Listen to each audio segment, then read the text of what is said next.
Dre? Yep, we can get ready to go.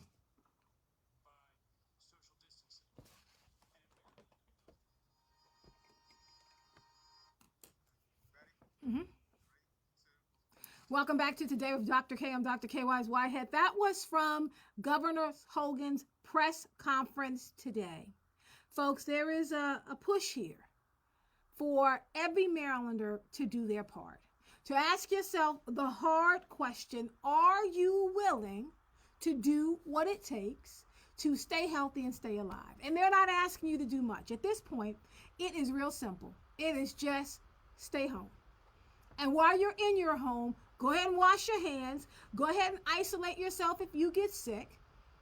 Stay home. It is interesting because as we're looking at these numbers and the numbers I gave at the top of the show talking about how the coronavirus is disproportionately impacting the black community, for those of us here in Baltimore, a place that's roughly 60% African American, a place that deals with economic challenges, it should be very clear to us that we need to stay home.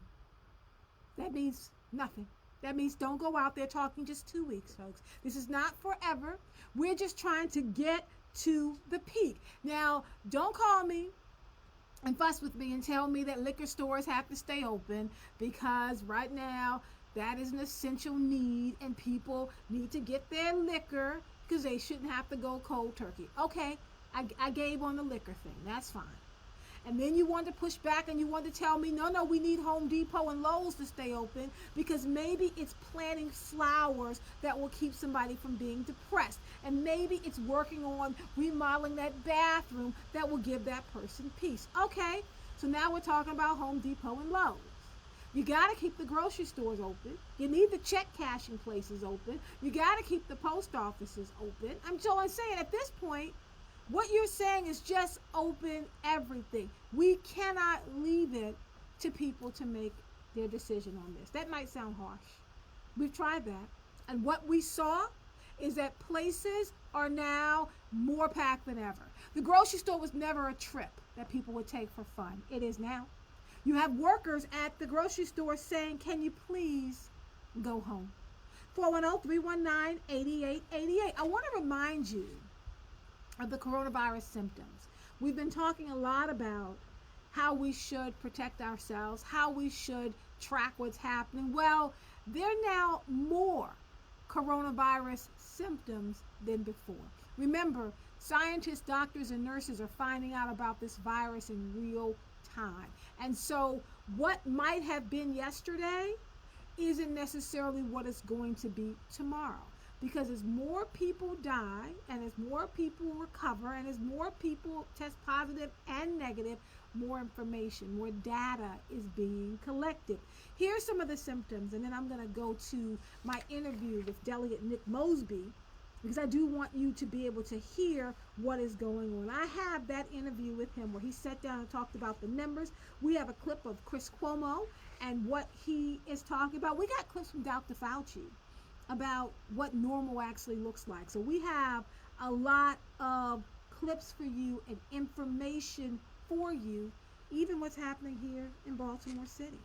So here are the ones. We know that for coronavirus, COVID-19, shortness of breath, we know that. That has been a constant.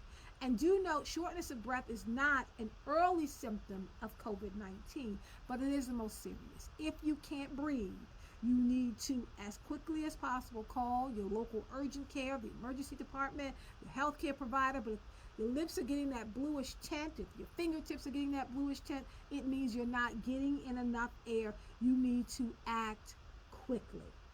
2, fever is one they've been talking about. That's constant as well. 80-something% of the people who test positive have that fever.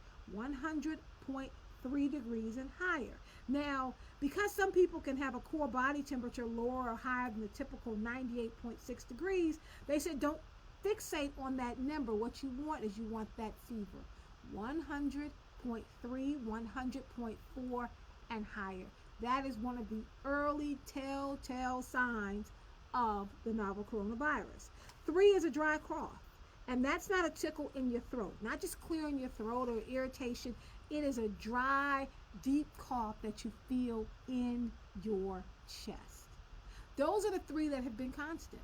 Here are 7 new symptoms of the novel coronavirus. 1, chills and body aches, particularly at night. They said with the novel coronavirus, the beast, according to Chris Cuomo, comes at night and you feel like you can't even move forward. Chris Cuomo said that he was shivering so much he cracked a tooth. That's how bad it gets at night.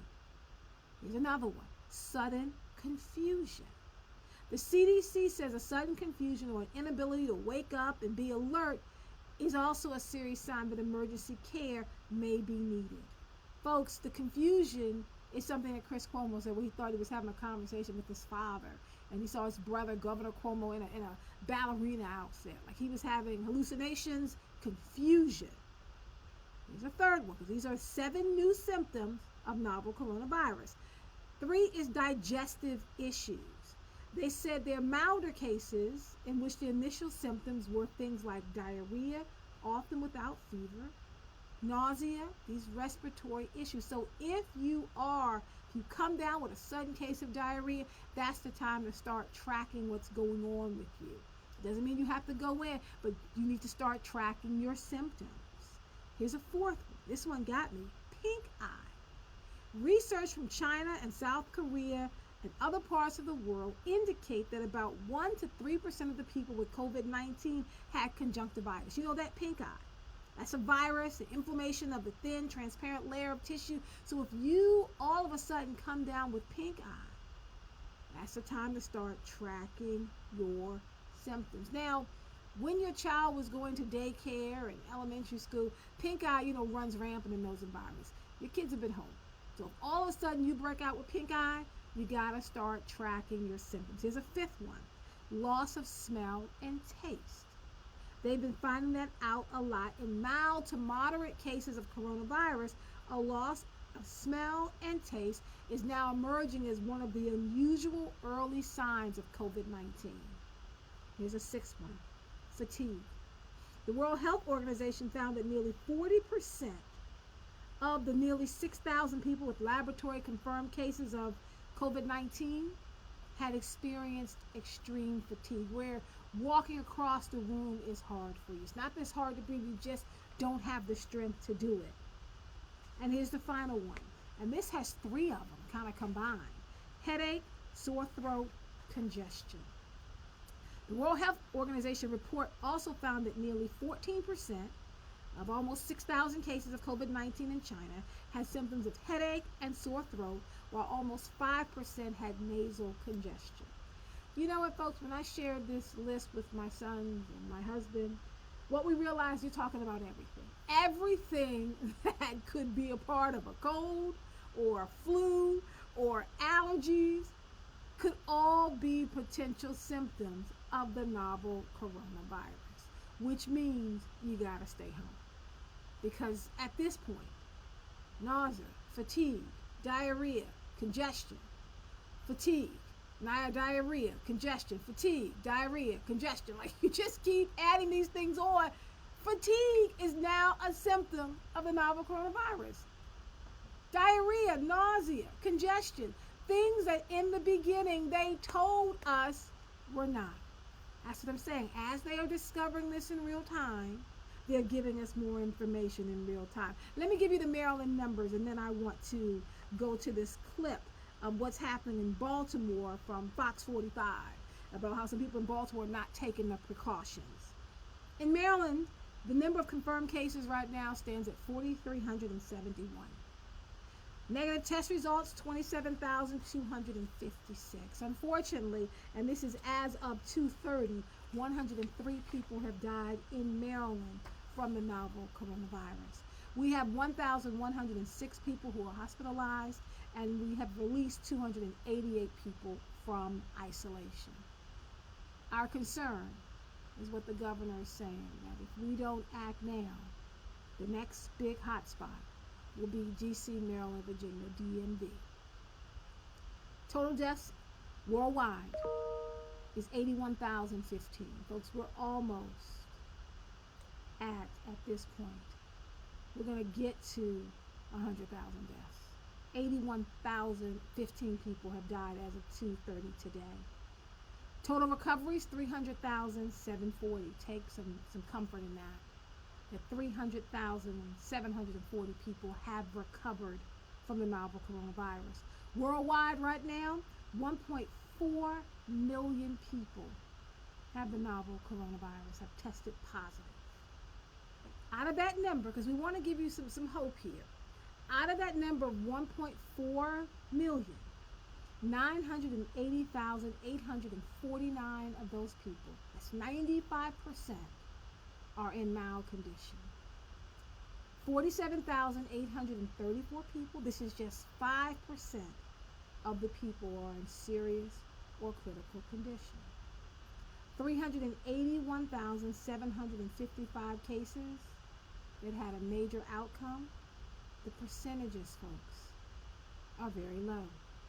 If you have 1.4 million people who have it worldwide, but you only have 80,000 people, 81,000 people who have passed away, I am not saying that their lives are not important. I'm not saying that. I'm saying we have to keep in mind the number of deaths, 81,015 worldwide, to the number of people who have recovered, 300,740. In the United States right now, from February 28th till today, we now have 386,194 cases. Take into account, folks, there are 327.7 million people in our country. We've had 12,246 people who have died. Recovered 21,316. So I just want to make a note that here in America, the number of people who have recovered is still very low. It is not as low as the number of people who've died. We have a number of people who are struggling now with the novel coronavirus. Let's go to the clip about what's happening here in Baltimore and how some folks in our city are not taking proper measures to protect themselves. Let's take a listen.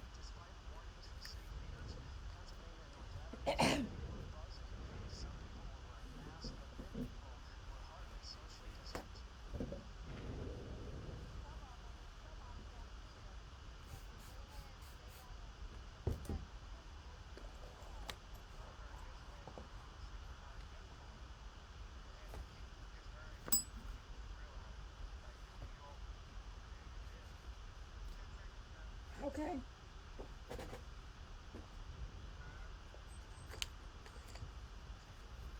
So people in Baltimore are not taking the proper precautions. What do you think we should do? Yesterday when I spoke to you, in terms of trying to get some of our residents to stay home, a number of you said, well, they need to listen to the radio. They're talking about it. They're talking about it on the television. Maybe that's not enough. I saw on Darnell Wharton put on his Facebook page, he said maybe we need things like we need to have the cop cars going out and they need to blast it from their cars, stay inside, go in the house, go in the house. We need to have Governor Hogan maybe send out one of those alarms on your phone that says go in the house. Maybe put up an air horn and we blast the air horn to say get in the house right now, because we cannot arrest ourselves out of this. We got to get people to stay home.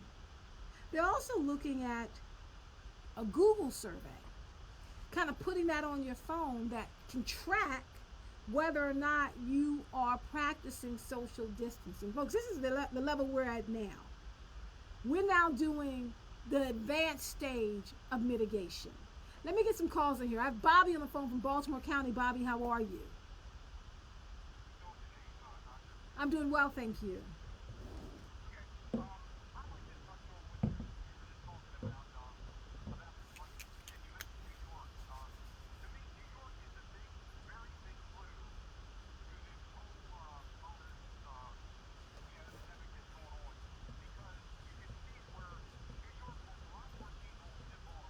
Yes, it does.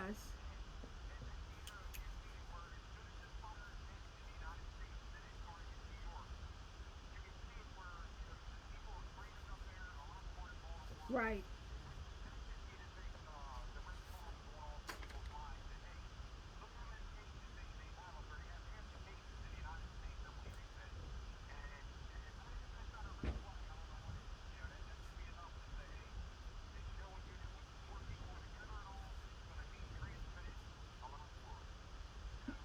You're absolutely correct. And it's not that they have half the cases up there, because we have 386,194 cases. What they have is half the number of people who've died in New York. That's what they really have, which I think is of great concern, because when you look at the numbers, New York is definitely a hotspot. Places where you have a lot of international travel, you have people living in very small and dense conditions. You have people traveling and taking subways and taking the buses. You have a lot more public transportation taking place, because New York, of course, is a place where they discourage you from driving. Get on the subway.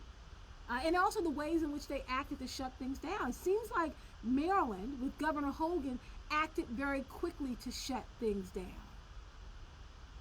To really make sure.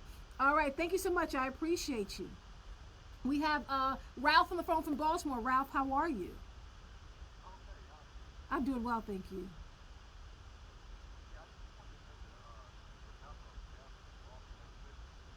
Yes.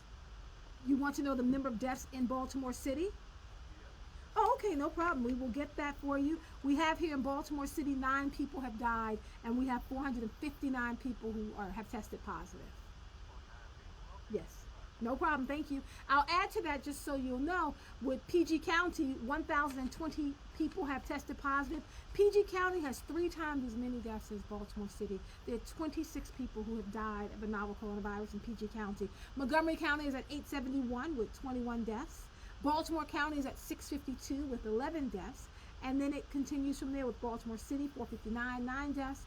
Anne Arundel County, 370 with 8 deaths. Howard County with 236 and 3 deaths, and the numbers go down from there all the way down to Dorchester, which only has 3 people who have tested positive. It's not because people don't have it, it's that we are not doing aggressive testing. Folks, I think it's important for us to recognize where we fall. Here in Maryland, if you are between the ages of 50 to 59, the largest number of people who have tested positive are in that age group. 891 people between the ages of 50 to 59 have tested positive. Second highest group, believe it or not, folks, is 40 to 49, 795. 30 to 39, 773, and then 60 to 69 at 643. More women are being impacted with these negative tests than men. We're going to hold it here for just a moment. When we come back, we have Lamont, Camille, Latanya, and I have a line for you. I have an interview with Nick Mosley. We have a lot of information to get to as we talk about the ways in which it's impacting the black community. Stay with me.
I'm ready. Welcome back to Today with Dr. K. I'm Dr. K. Wise Whitehead. Folks, today we're talking about the impact of race on the novel coronavirus, because the National Newspapers Publishers Association, the president and CEO, Dr. Ben Chavis, has issued a solemn national public warning and alert to nearly 50 million black folks. He says, look, Black America is now in a state of emergency as a result of the disproportionately deadly impact of the coronavirus pandemic on our families and communities across the United States. Hey, you know what's interesting as we think about this? Right now, for black men in America, they're dealing with the pushback of wearing a mask. Let's be clear that in this country, wearing a mask while black can actually take us down a different path. There are countless stories coming out of black men saying, this is a little bit concerning. I get profiled while wearing a mask. I can get shot while wearing a mask. I'm upsetting people who are not black by wearing a mask, and yet the only way I can protect myself against a novel coronavirus if I have to go out is I need to wear a mask. Here is a clip. It was two black men in a Walmart who were kicked out because they were wearing a mask. Let's take a listen to this clip, and then I'll take your calls on the other side.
Okay, you can go ahead and take it down. So that is what happened. It was two black men who were kicked out of Walmart, in their opinion, because they were wearing face masks. And I saw the video, folks. These are the hospital masks is what they had on. And there are people in the store who do have on masks, people who are not black, who do have on masks. And the police officer, according to these two gentlemen, followed them and told them to leave. I want to put that on the table.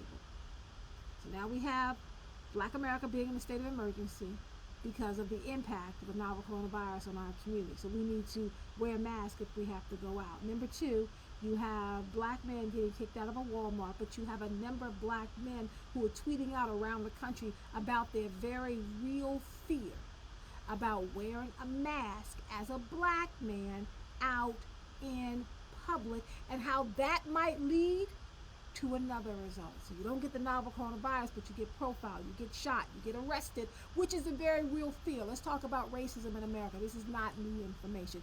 Here's a third one I want to put on the table.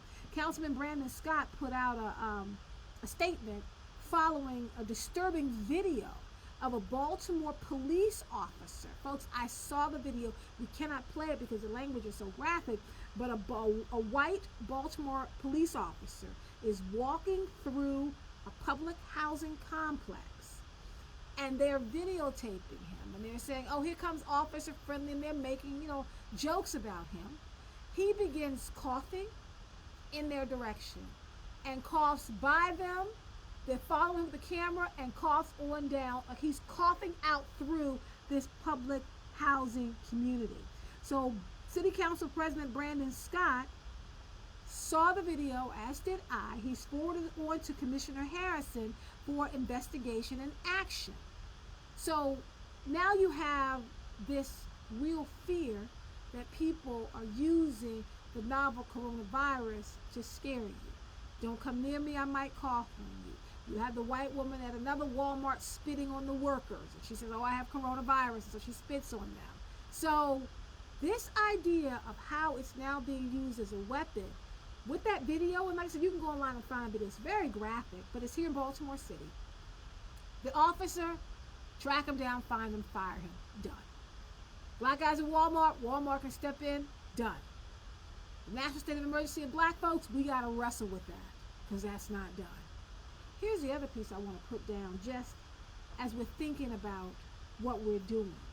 When I saw the video of the white police officer coughing throughout this public housing complex, knowing that we have police officers who are testing positive for coronavirus, knowing that the coronavirus can be transmitted through a cough. Like, come on, folks, cough, sneeze, breathing at this point. What I think is interesting is the people who are videotaping him. I don't know the race of the person holding the camera, the phone, but the people around her are African American. She yells out, and what she said broke my heart. She yells out that black people can't get the virus. She said, that's something only you white people can get. We can't get it. Now, she was very graphic in her language, but the people around her were like, yeah, black folks can't get that, which I found to be very disturbing. I'm more disturbed by that than the police officer coughing. Find him, arrest him, fire him, deal with him, find him, whatever you have to do. But the notion that there's still black people who believe that we can't get COVID-19 is disturbing. That was a lie that started early on. And maybe, folks, now I'll come to your calls because you've probably got a lot to say. Do you think that there's a correlation between the rumor that said we couldn't get it and the nonchalant attitude that black people have about it now? Maybe we're moving around and having our crab feast and getting together with people and attending church and, doing our moped parties because we actually believed the lie that was circulated early that said we could not get it. 410-319-8888. Race and COVID-19 is where we are today. We have Latanya on the phone from Maryland. Latanya, how are you? I'm doing well, thank you.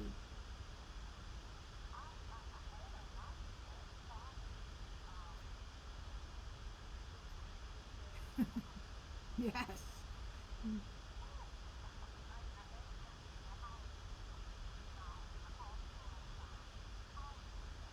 Oh, I am doing well. We're doing quarantine radio, so we start the show at my home, and then when it doesn't work, I come in. But we're going to try it again tomorrow, because like you, I want to be in the house.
You're so much.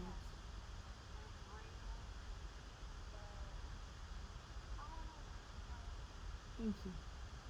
Thank you very much. I appreciate you, Latanya. Sometimes you just need to hear that you're being heard. I definitely do appreciate you. Folks, right now, Maryland has made a decision, and they've really been pushed by the work of Delegate Nick Mosby. Maryland, and I say this, but before I tell you this, I want to tell you that there is a part of me that is happy that we're getting this information, and there's a part of me that's scared, and I'm going to be real honest with you. Maryland is going to start releasing the data, tracking the number of confirmed cases by race. When you start just thinking about what the implications of that will be, it should just stop you in your tracks. So if Maryland right now has 4,371 cases, what would happen if you hear that out of all the confirmed cases, that the confirmed cases are primarily situated within the black community of PG County, within the black community of Montgomery County, within the black community of Baltimore County, within some of our most economically challenged black communities in Baltimore City? Would that change what you do?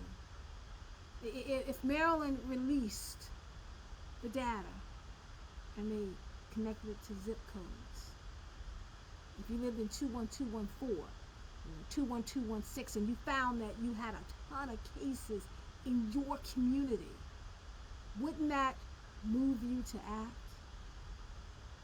It says here that there are a couple of ways we can protect ourselves. Now they're saying you need to wear a face mask, but you need to make sure you get the right one.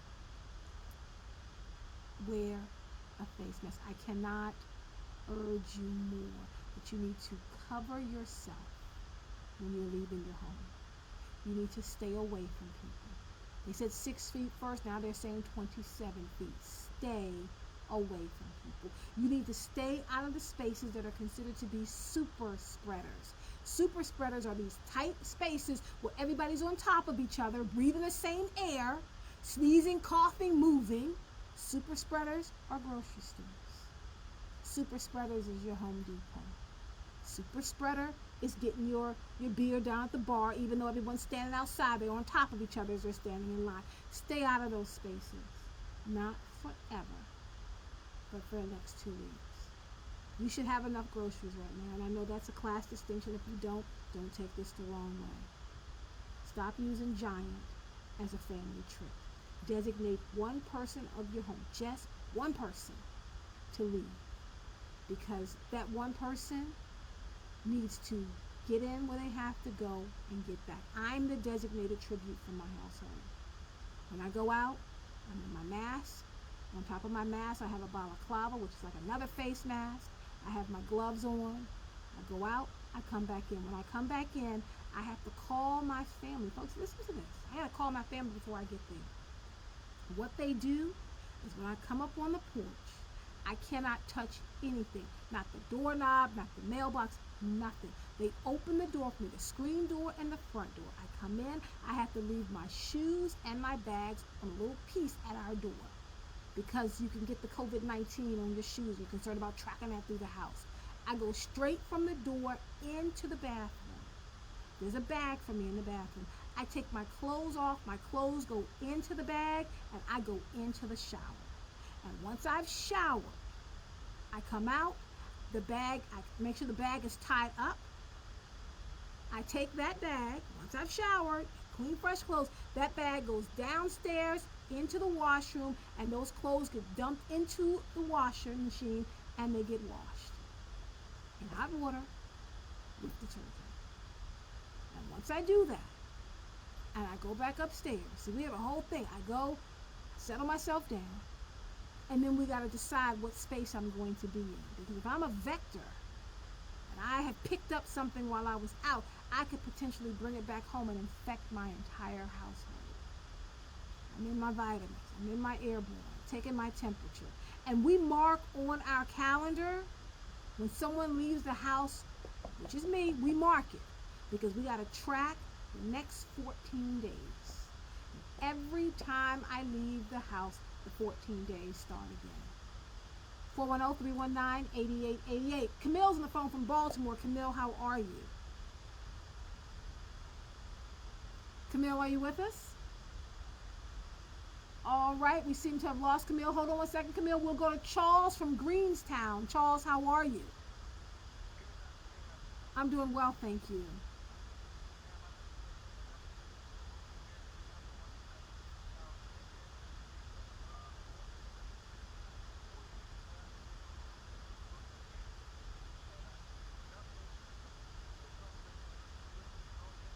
Yes.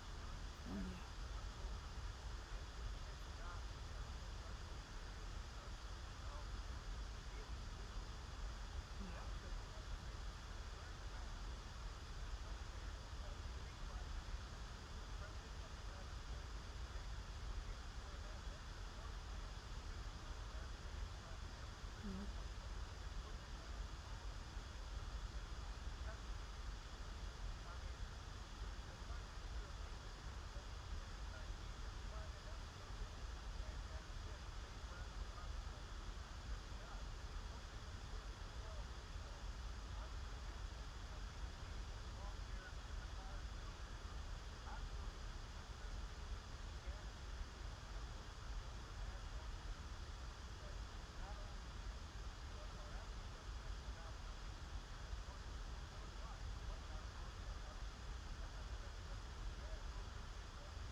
Yes.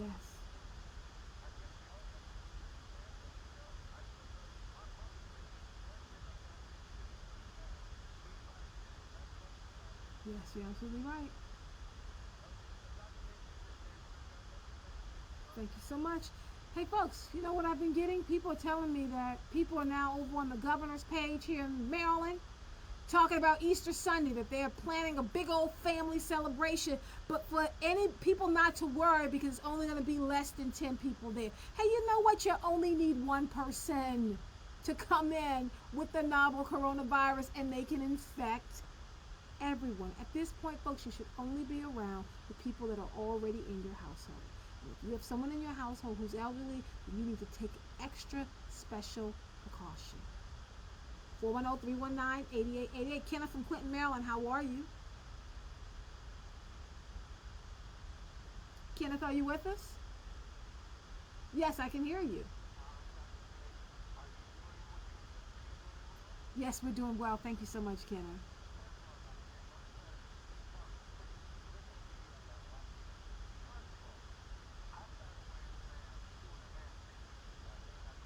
Yes, you did.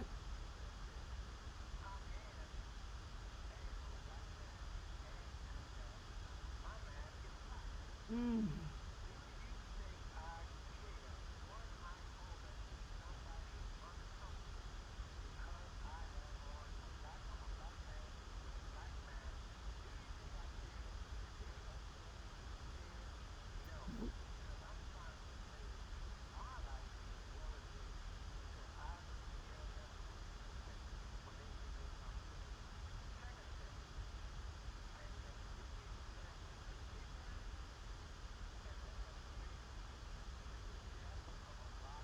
Yes, it is.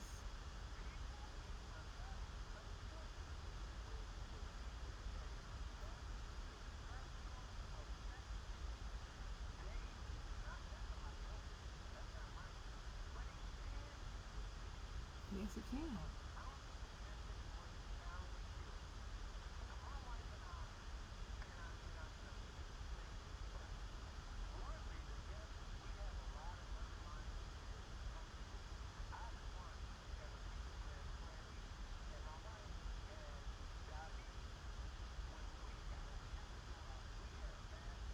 Good.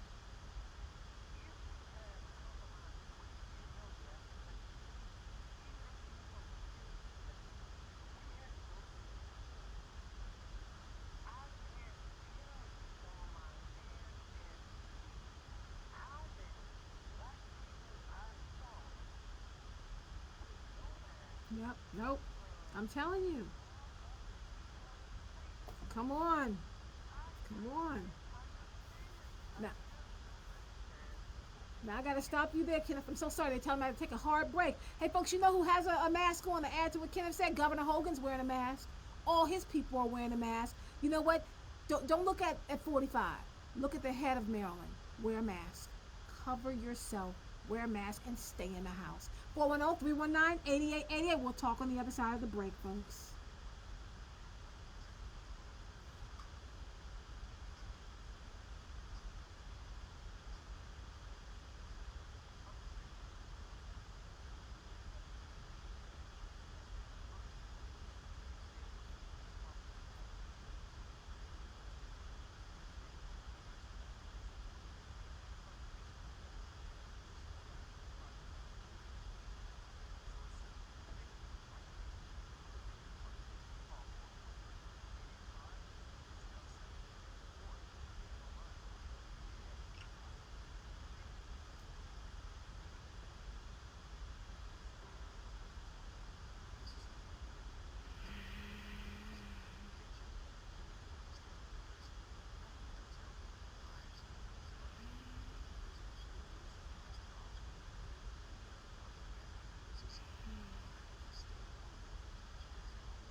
Voting.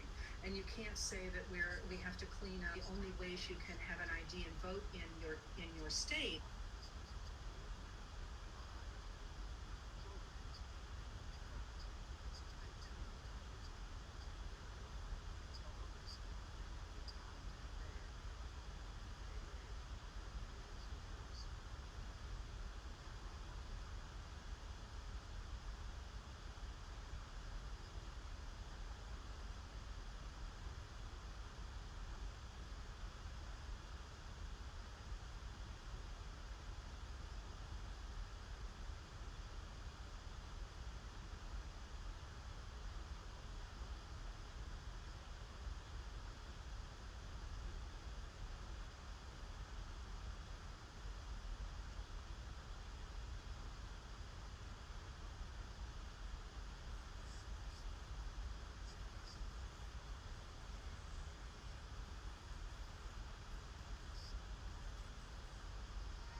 Yes. Welcome back to Today with Dr. K. I'm Dr. K. Wise Whitehead. Here again to have a conversation about some of the stories that matter. Why am I sighing, folks? COVID 19 is going to kick the butts of black folk. Let me just say it. Right now, in our community, prior to COVID 19, we were disproportionately affected by the underlying conditions that lead to not being able to have the immune system to fight off the novel coronavirus. 95% of the people are fine. Mild, it's like a mild cold, a little bit.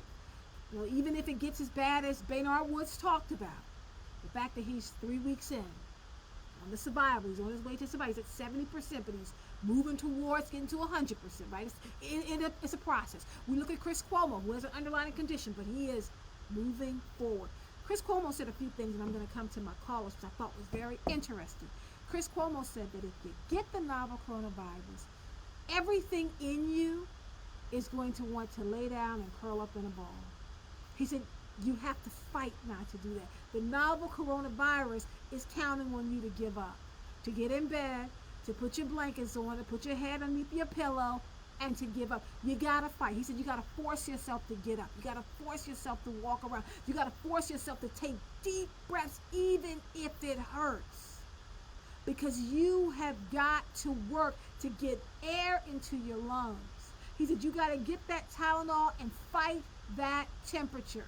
Do what the grandmother said. Get in the, there are all kind of remedies. I don't want to give you the down home remedies. I'm just telling you what Chris Cuomo said.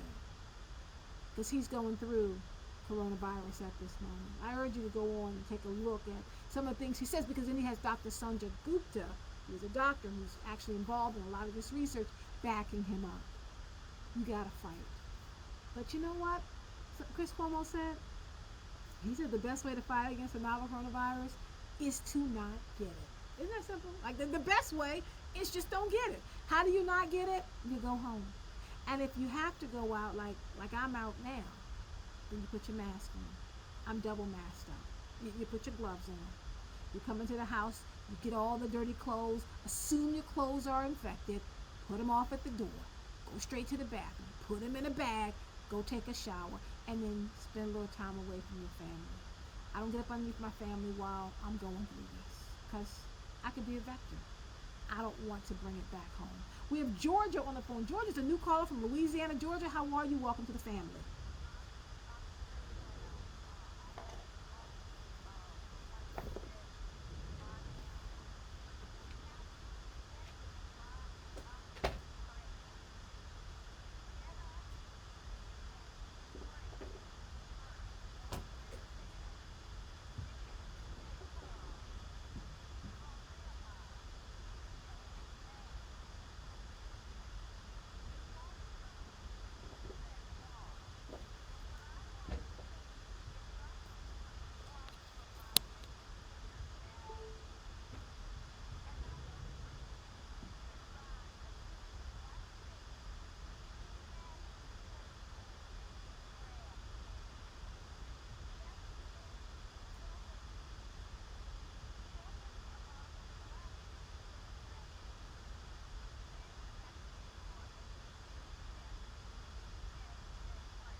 Mm.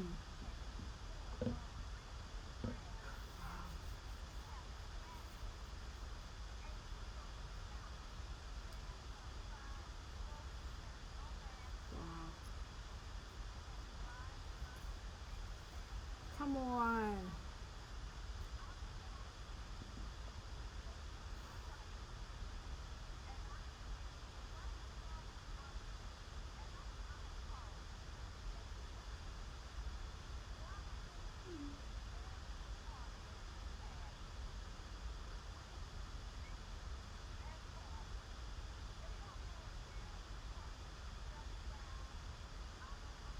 Oh my word.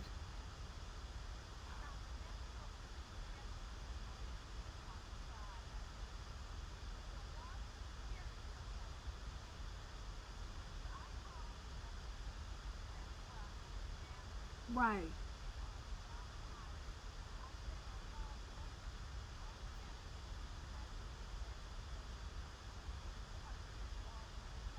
Right. Oh yeah, yeah, those are yeah, you're right.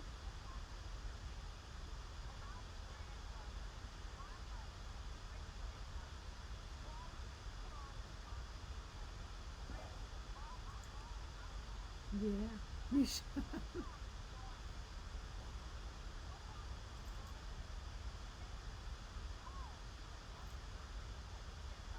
Yes, you're right.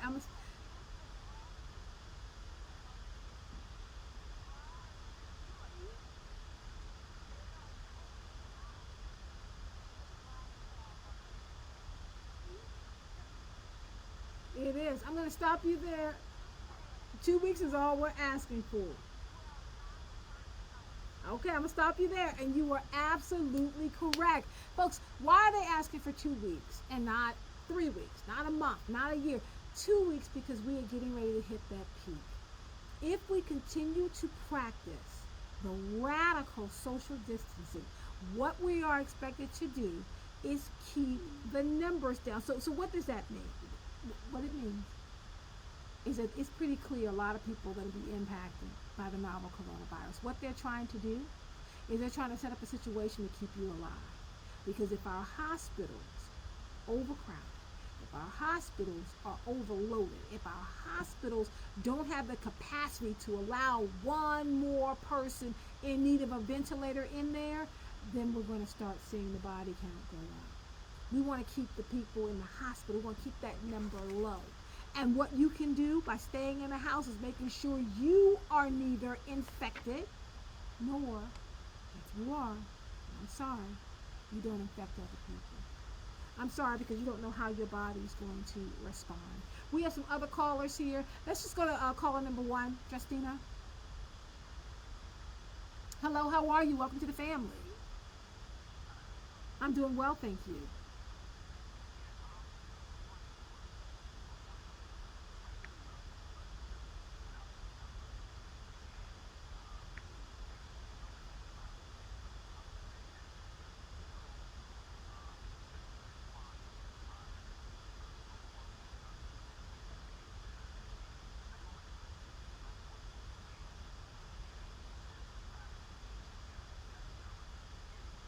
Right.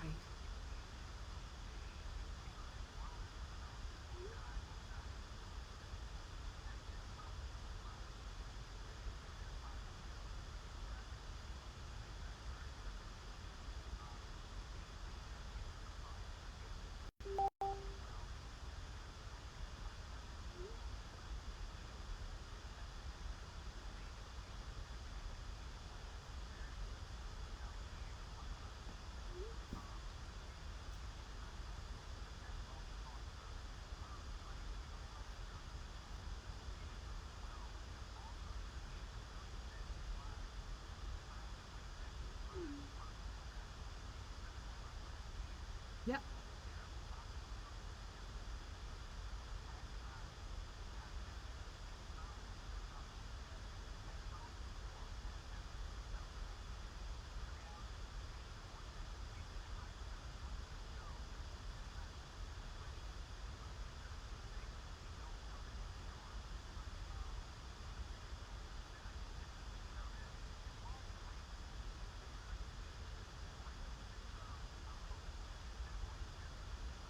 It does. In America, it does.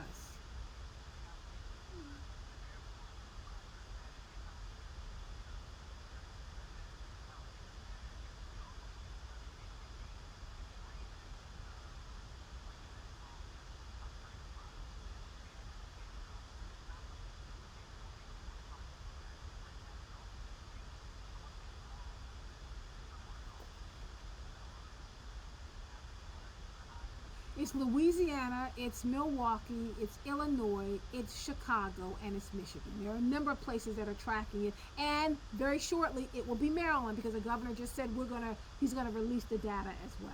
So it's gonna be quite a few places that are doing it.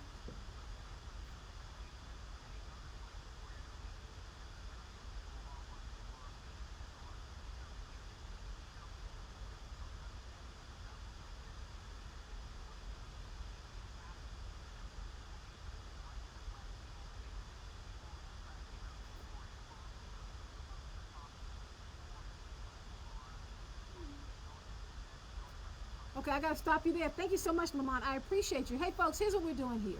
We're spreading awareness. Now, we don't want to scare people. Like that's not. We're not into scare tactics. But I'm just gonna say, and Justina, I'm gonna have to go here. We tried the nice way in January. We tried the nice way. In February, we were a little bit more stern. We're like, come on, folks. Come on, like, this is what's going on. You can go back and check our Facebook page. We were actually doing a coronavirus minute, just kind of updating you what was happening. We hit February 28th. We were like, come on, let's get it. In March, we started dropping the hammer. You know why? Because when you're nice, when you're gentle, when you're kind, people are still going out. At this point, we have been trying to fight against the myth that coronavirus doesn't impact the black community. That's a myth. It does. This is not something that's targeted towards the black community, but because of decades upon decades of medical apartheid, of the lack of health care in the predominantly black, economically challenged communities, things like asthma and diabetes and high blood pressure, which is disproportionately found in our communities, then a disease, a virus that impacts the people who are suffering with the underlying conditions would have more members, more bodies when it comes to our community. So we're not trying to scare you, but scaring you will keep you home, then okay. If it means you're going to hate me until we get to the end of this, that's fine. But we're going to keep banging the same drum because we are the voice of the community, and we feel it is our responsibility to make sure that our people have the information they need so they can make the best decision for their family. We have Pam on. We have Angela on the phone. Angela's a new caller to Baltimore. Angela, how are you? Angela, are you with us? Welcome to the family. I can hear you okay.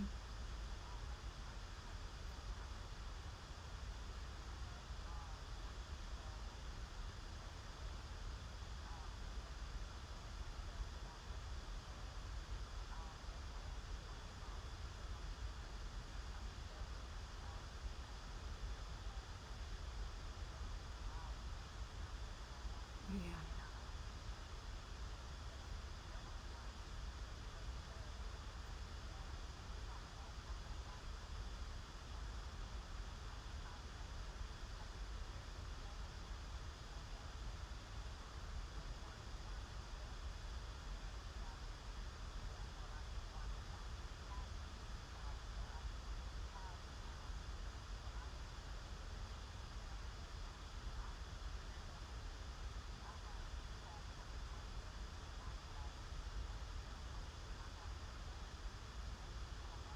Mm.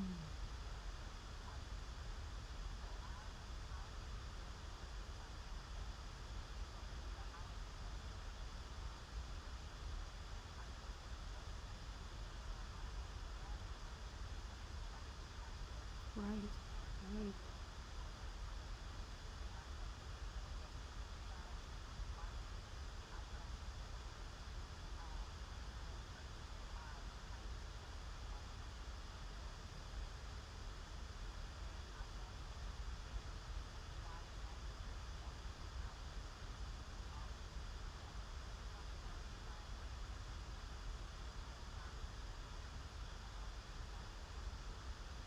Right.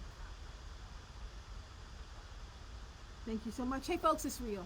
Like, I don't even know how to say it. It's real.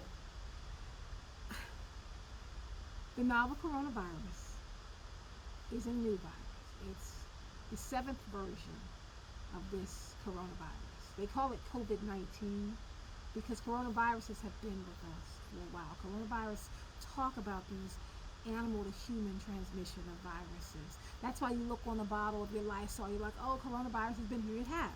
This one is called COVID-19. It is part of the coronavirus family. Viruses have been with us. Typically, we deal with the virus. We have a vaccine. Our bodies have seen it before. We fight it off. That's why people cannot get the flu vaccine and they're fine. But people die from the flu every year.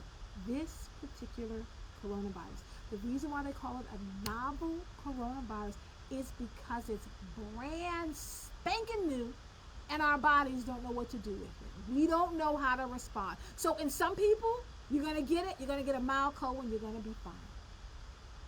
There was a case of a 92-year-old who had novel coronavirus, got on through it. Dad's, granddad, grandpappy, he's back on home. There's a 102-year-old woman who had novel coronavirus, and she is fine. She's back home. And there's a 12-year-old who died from it. There's a newborn who died from it. There's a 30-year-old who died from it. You don't know how your body's going to react.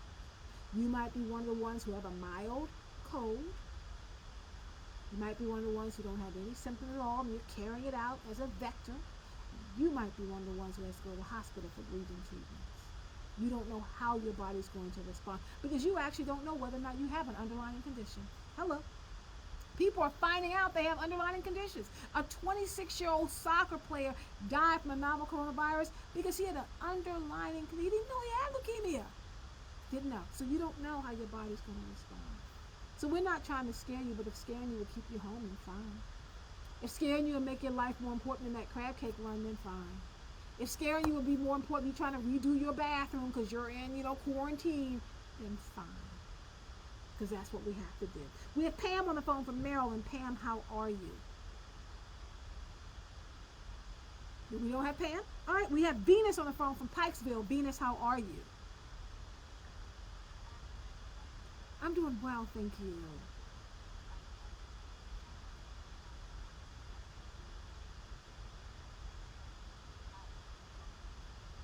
Thank you.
Thanks so much. I don't know either. I know that right now, my people, we got to take a serious look at what's going on. And I'm not talking to the people who listen because I know I'm beating it over your head and you're doing the right thing. My question is, how do we help the people that look like us who are not listening? How do we help the woman who videotaped the white cop coughing in her direction, who then yells out that black folks won't get the virus, that the virus is just a white virus? That lie came out early. My daddy used to say it. You know, a lie can make its way halfway across the world while the truth is still putting its shoes on. The lie came out early. Idris Elba got it. And what did he say in his little statement? He said, y'all think black folks can't get it. We can get the novel coronavirus. They're putting out, Ellis Marcellus, David Driscoll. He's a black one. Cheryl Wall. Black geniuses in music and literature. Your family members. Friends that I know. Come on, folks. I just heard from my son that one of his friends who thought he was too young to get it is getting ready to have a test because his temperature's been over 100 the last couple of days. It's something we need to take seriously. I want to play a little bit, Dre, of my Nick Mosby interview, about 5 minutes or so. If we can just hear Nick Mosby talk about where Maryland is now, because Maryland, because of the work of Nick Mosby, is going to start releasing this data. Let's take a listen to it.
go ahead and go down. So that was Delegate Nick Mosby talking about his work to push Governor Hogan to release the racial COVID-19 data. And I spoke to him earlier today, and it's just come out that the governor is going to do that. We will have the data and the numbers. I think we have time for a few more phone calls. We do not. Folks, we're going to leave it here. Here's what we're going to do tomorrow. We're going to make an appointment. We're going to come back here at 3 p.m. We're going to stay home. We're going to wash our hands. We're going to isolate ourselves from people. I'm already gearing myself up to do my ritual when I walk in the house, and also to put a mask on. Let's not be vectors. Let's not give it to our families. Do the designated tribute. Go back out, come back in, and protect your family. Let's make a decision to live and be healthy one more day. It's been an honor and a privilege to serve you in this way.